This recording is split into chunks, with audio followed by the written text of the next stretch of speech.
Hey sis. What's up, everybody? How the queens doing out there? Y'all all right? It's a lot going on. So today we're here to talk about, or really just ask the question.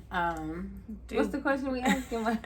Do Black lives still matter? Do they still matter? What do you think? Well, I'm invisible again. Right. No more pandering. No more extra looks. Right. No more sympathetic, empathetic motions or actions of courtesy. No more. It's back to being black. It's back to being black. The American black. The American way. But yeah, in that regard, I've definitely seen everything kind of go back to what I would call normal. Right. Which I'm kind of okay with, because at one point it was just so new, it was weird. It was so weird. It was so overwhelming and underwhelming at the same time. And over the top. Like some of the stuff was just... It was, a lot of it was super over the top. Right. Especially the interactions I was having in real life. I was like, whoa, okay. Right. But I knew it wasn't going to last. Right. I knew that for sure. It lasted a little bit. Yeah. Because, when you come from an authentic space, it takes time to really heal the wounds of blackness in America. Right. You know? And your participation in anti-blackness. So. Right. Yeah. And it has sometimes very little to do with, like, the overt interactions with us as black people, and more so, like, the conversations that are being held when we're not around. Right. Or how you advocate for us when we're not around. When it's not trendy. Right, you know, when it's not trendy. Like that meme that I've seen on Facebook or IG, just like, if it took 2020 for you to start caring about black people. Then you really don't care about Right. All the way. But, and that's a divine ring if you're looking. Queen. Coming out 2021. Royal. So let's get into our jewelry. I'm rocking really quick the Divine bamboos from our collection. I'm rocking the Divine Duo. Yes. So I have my Divine necklace, 18 karat gold, and matching with my bamboos. Mila got... I have some of the Queen collection on. I have the I have the necklace, the ring, and the Royale earrings. The Royal bamboos. Baby. This is for us big hair girls. Big hair girls. Because, sometimes it's hard to, recognize the drip under the hair when you styling and profiling with your accessories. So these are nice for when you're wearing that big fro, curly do. Or just got a lot of hair. I got a lot of hair. Just a lot of hair. Like, where the earrings go, Mom? Right. Be doing some photo shoot. Make disappearance. So this is for us. Yeah, so these are a little bit bigger than all of the other ones, but like they're definitely what we call for the big hair girls. But anyway, back to the subject at hand. So one thing I did notice with Sharon Kucher, get comfy, girl, get at home. With Sharon Kucher, I keep butchering her name, but anyway. The organizer for Pull Up for Change. Oh, yes, yes. So a part of her movement was to check back with the community and be like, did things really change? Did they? What do you think? From what I'm privy to, things are rapidly changing, especially in this anomaly we call 2020. Right. This decade of a year. Time is speeding up and slowing down, and it's just all over the place. But what I have noticed is there isn't really, I don't think they kept their word as far as diversity. Like, they didn't start hiring black people in droves. I'm sure it's still like less than 10%, which is probably still the janitor. And they probably hired a male in the room low person. Position. Yeah, the low salary position. Right. So we still haven't seen change as far as black people and people of color being in those decision making rooms, those boardrooms. And I mean, I don't know, do we want to? I thought we were building our own table. Okay, so this is what I found statistically. Okay. Based off of her research. Okay. The companies that were already diverse increased their diversity. Okay. You understand? They stuck to the plan because I think culturally it's a smooth transition. You know what I'm saying? It's an easy fix. Yeah. Other companies were kind of using the black people in their company, overworking them in the sense of asking them to create this diversity plan, not paying them more, not taking anything off of their workload. So clueless on how to be human. So what do we do with you blacks? Right. So what's not offensive? Like, should we follow the laws to let you wear your hair the way you want? Or should we, you know, so, I mean, like, that's not a surprise to me because when you think about it from the outside looking in, it's hard for people who are stuck in their bubble to admit that they are a part of the problem. Right. You know, especially when they live in these societies where it's like very few times do you actually interact with a race other than yours. Right. So no matter how much of a good person you think you good are, heart you have, you still have. That's not the conversation. We're talking about race relations. So, you know, of course they're going to just kind of stay where it's comfortable, right? And I think what 2020 did overall was really just turn up the heat. It just bust that bubble of like you already outwardly admitted it. Right. So at some point in your internal conversation with yourself in your conscious space, you're going to have to resolve that. Right. Now, how long that's going to actually pan out in the physical, I'm not holding my breath. I'm not either. But what we are doing is building our own business. Broughton LLC is official. We got a business account. Because at the end of the day, it doesn't matter who's in and up in that mud office. Right. We still gotta create your own. Right. So I've seen celebrities also kind of go back to like showcasing Prada and Gucci and Mike. And I'm like, I thought we were supporting luxury. Small black owned and luxury black owned business, but now now I'm seeing like everything's kind of just sliding back on that scale, right? So I don't know. I think that's kind of crazy because like you do have this bubble burst of a lot of businesses and a lot of opportunity that was created because of 2020, but then you have like your default and your norm, you know, it's like they probably are buying, but it's not, you don't get as many likes now when you post it. You know what I'm saying? So it's just kind of like, what truth are you going to stand on? You know what I'm saying? And yeah, it's just, I'm not surprised, but it's kind of like, it's kind of probably like when it was when Martin Luther King was marching and all them other crazy moments we had to live through. All them historical events. Life-changing events I'm trying to live them through. Where it was like, it went back to this peak of like change. Right. But then you felt it like, oh, this is it. This is going to be it. Yeah, this is the it. And then it goes back into some type of normalcy. But then it slowly, because like the kids. Right. That I think that's what really happened. Yeah. This generation of kids like, you know, Zara and Sonny, when they become decision makers and when they're creating culture, they were around when the whole world was saying Black Lives Matter. Right. You know what I'm saying? Right. Like those kids were cussing their parents out. And doing the disowning disowning their family members. And, you know, trying to educate them in many forms, whether it was, you know, nicely abruptly or you know, just aggressively. But it is a different generation now where POC are really, you know, trying to do the work in their own home. So as far as race relation goes, as far as community and how we interact with each other, I'm glad to see or to know that that's going to be different. But you know, as far as institutionalized racism, we in these big corporations, we obviously still have a long way to go. If we're going to continue the fight, the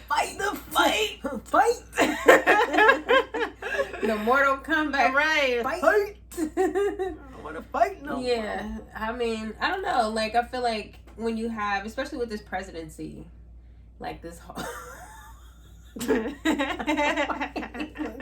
Well, first of all, that HU hit different. I really wish I I would have went to a historically black college. It's that is my life-changing. only life regret. Really? Not the only one.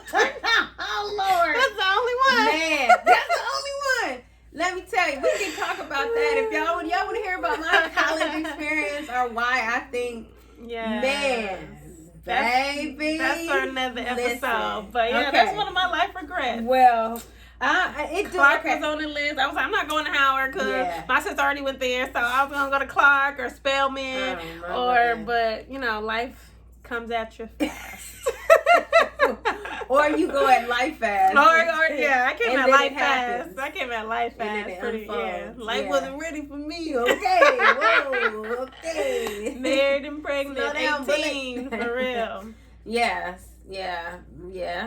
That's true. That is, I don't know. We need to probably share some of those parts of those journeys. But definitely. Yeah, shout out to Vintage Howard. They're the website that I went through on IG to get this. They actually, I think there was some confusion with my order, but the way that they handled it, the customer service, the response, I got an extra sweater out of it. I mean, like, that's how you do come business. On. Now, that's a whole nother episode, too, because a lot of these businesses that are opening up because of the pandemic don't know the 101s and the 123s and the ABCs. Yeah, the basic courtesies. Business. Yeah. You know what I'm saying? Customer service. It's like they say it's 7 times harder to attract a new client than it is to nurture the ones you already have. That was some game. Free game. Next time we're going to charge you. For real. That's the part of the business that we're going to implement. But anyway, yeah, we was talking about this election and the time that we're in after this peak of Black Lives Mattering. Then we have this like onset of Trump kind of bursting that overt racism bubble, right? Yeah. Which is what we were dealing with, right? All of our lives. But Trump kind of ignited the people who... Yeah, he reanimated the overt... I like that. Reanimate. I heard it somewhere on this. I love that. Reanimated the blunt overt racism because we were dealing with very covert racism for a long time. So I prefer it in my face. I like it raw, so I can identify. Like, okay, who are I like to be able to identify, not smile in my face and be like, I experienced so much racism. We know she regretted that. Somebody messed up. Kamala will never forget it for the rest of her life. I'll never forget it. Never forget it. This white girl went in her messages talking about she experienced so much racism. We talked about a blonde one at that. Blonde hair, blue eye. Like the ones you hire for everything. For everything. For everything. The face of every company. That used to be Gap and organics and everything. Bare minerals, everything. But yeah, so like we're coming on this kind of like wave, right? Mm-hmm. So now we have this Biden president-elect. Is he president-elected? I'm trying to follow the way that it goes is we still have these states that are in a gray area, meaning because Trump called fraud, they have to investigate it, right?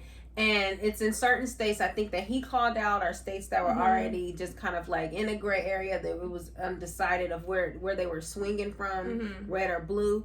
But since he called fraud, for real, that's really where we're at. National gangbanging. For real. But since he called fraud, you know, they have to honor it. He's the president, so they have to investigate. So we don't have the luxury of celebrating right now. Well, you know that didn't stop a lot of people. Well, for real. But a lot of people, like we said and like we discovered, we don't know a lot of laws. Like when Van Jones went online and telling gave Trump's so much whole, free game. Right, to the whole Trump team, telling them how to become president, even though we did not vote him in. How does the person popular and electoral? And how did, like, right. So, like, a lot side of us... are you on, Van Jones? I told you. Yeah, okay. Van Jones is in the gray. He's in the gray area. He is in no side. Anyway. But, so basically they have to honor it. You know what I'm saying? They have to honor the investigation of these states that if they were swung to the red, he would definitely win, right? I know there's a lot I don't know because to me it was the electoral votes and Biden already surpassed the 270 that was needed. Right. The only reason last year why Hillary didn't win supposedly was because she got the popular but not the electoral. Right. Biden this year got both. But there's there's amendments and constitution which probably needs to be redone. But yeah, so honestly, like, we are realistically still in a gray area. Like, we don't know how this is going to turn out. And that to me is very unnerving because that to me is very 2020. It's right on point. It's right on point with the year that we're having. There is no cut and dry election. No. We're the real Pizzanito. It has to be an emotional wreck. I mean, yeah. Right. Yeah. So that, I don't know, but if the Simpsons, who have not been the world's a stage. January 2021, Homer was on top of that house and the world was on fire. And the Four Horsemen. All of it was unleashed.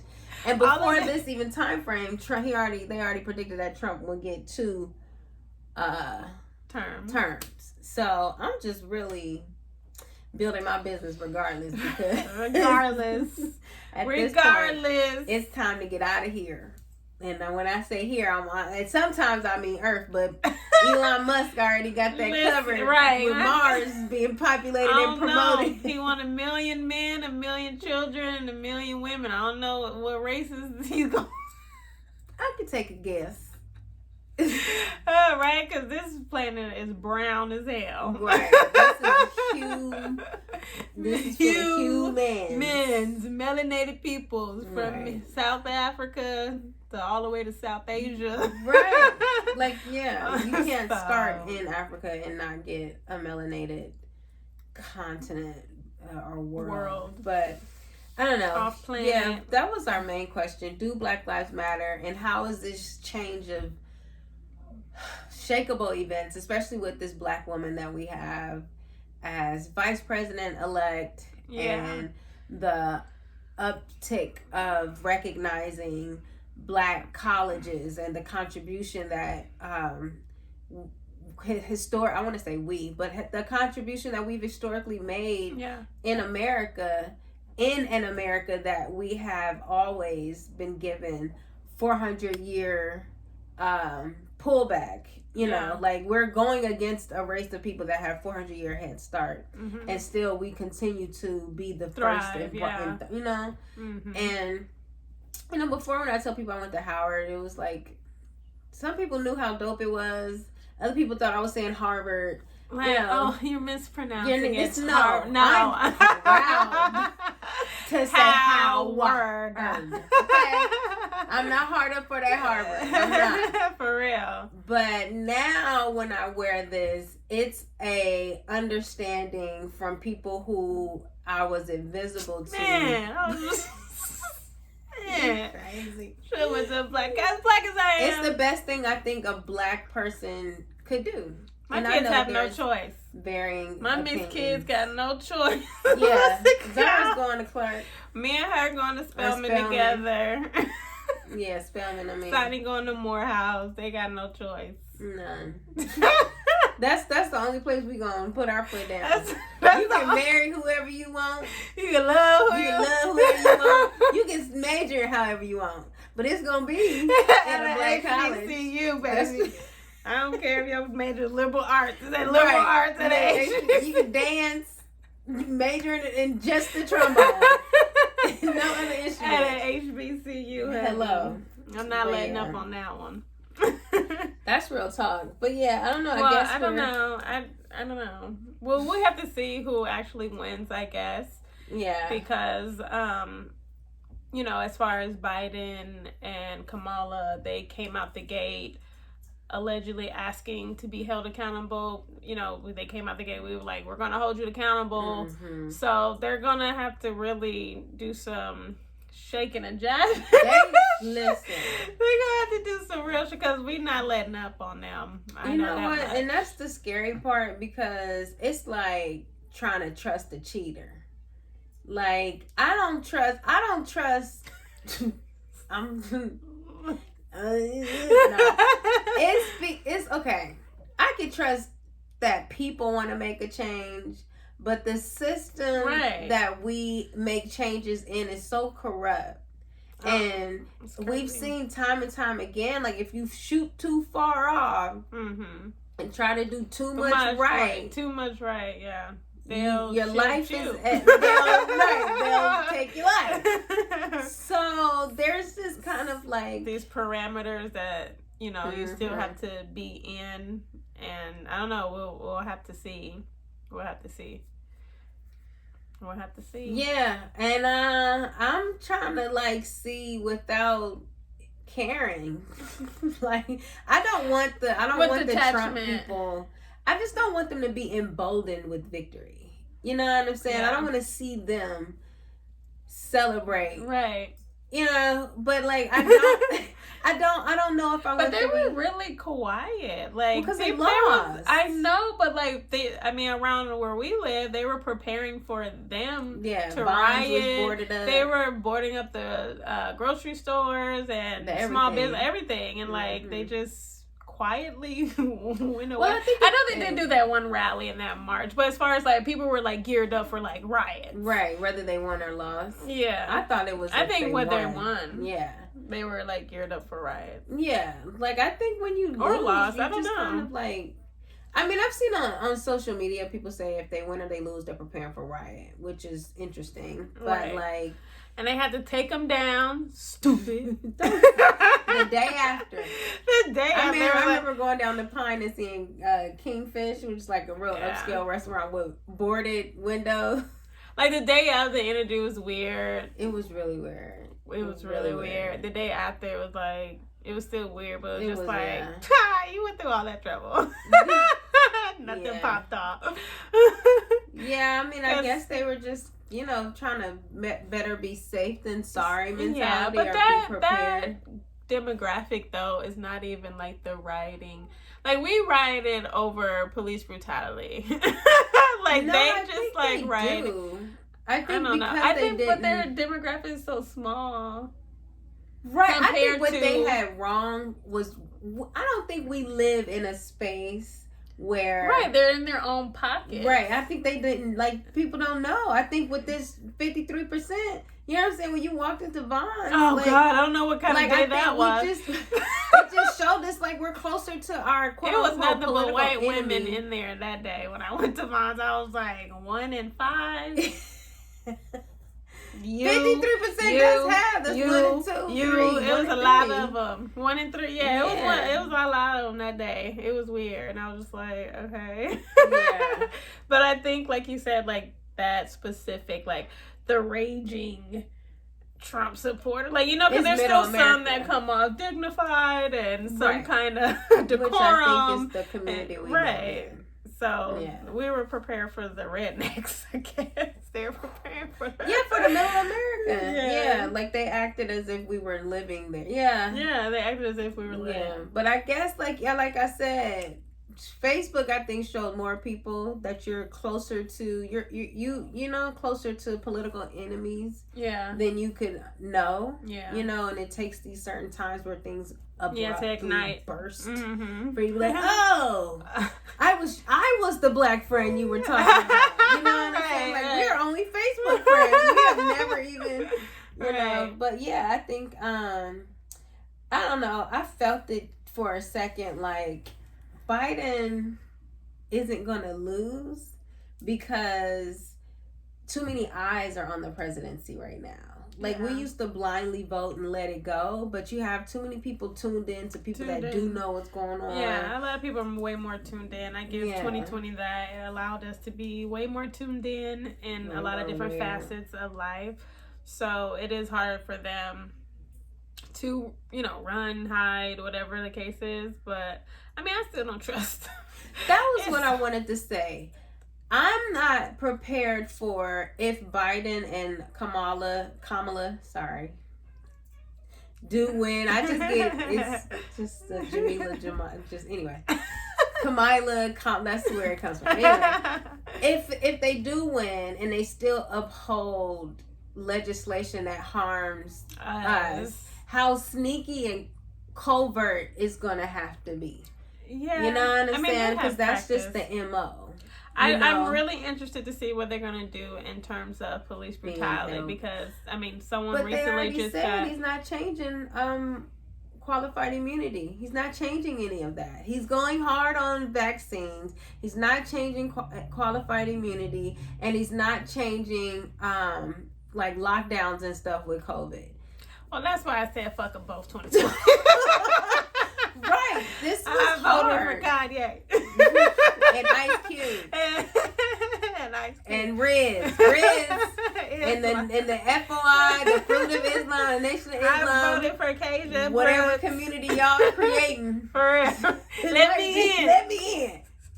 Let me in. This may be the safest option for black people because for real, we still, I hope with this election, with everyone being so excited for Biden, but it still plays for me into that narrative that we can't expect this system to be both our savior and our oppressor. So, like, at some point, we're really gonna have to do some separatist work, right, to get what we need to get. Right. Like, I think that's our greatest fear. Yeah. Because in order for us to have the America that we want, we have to create it. Yeah. And we have to create it either inside, which may be harder, because this country was not made for us at all. By default, we are the rightful owners of this country, but the political system that we operate in was not created with black people being contributors, are just valued as period. Human. You know what I'm saying? So when it comes to like that culture changing for our benefit, stuff like that don't usually happen without war. You know what I'm saying? Right. And you know what I'm saying? I'm just trying to move to Atlanta. I'm not trying to fight nobody. I'm just trying to be down in your head. I'm with my people, where the grass is green, and our bar, from the top down. Our bar, smoking grass. Beating. Just open up on Edgewood and Chef Kodak. Hell, that's all I'm trying to do. Just drive around and go to the pizza with the strawberry lemonade all flats. That's just what I want. I don't want to have to fight for that. You know what I'm saying? I'm with you. I want us to have Hey Sister pop-ups for real, and have a business and go get a loan and expand without being denied because I'm black and a woman Like, dang, this is so tired. Shoot. Anyway, I think it just comes to that. Like, we as people, like, we want stuff that should be so easy, so basic. But we have to fight so hard and sacrifice so much just to attain it, and we may not even be the beneficiaries of that fight. Right, it's for the future generations. And I don't even know if I like any of them. Joking. Just kidding. I know that comes as a teacher. A lot of them kids I didn't like. Okay, and I know when I was a student, as bad as I was, a lot of teachers didn't like me, and I got my karma back, but that's another story. But anyway, yeah, so we're just sitting back and recording and documenting. This is our contribution for our sanity. Yes. To our legacy. This is the work we doing, and we just got to keep doing it, so. All right, y'all. Right, we 30 minutes in, we're going to let y'all go. All right. All right, y'all. We'll see y'all in the next video. Stay tuned. Yeah, stay tuned for the drop and the drip. All right. Stay black, y'all. All right. Bye sis.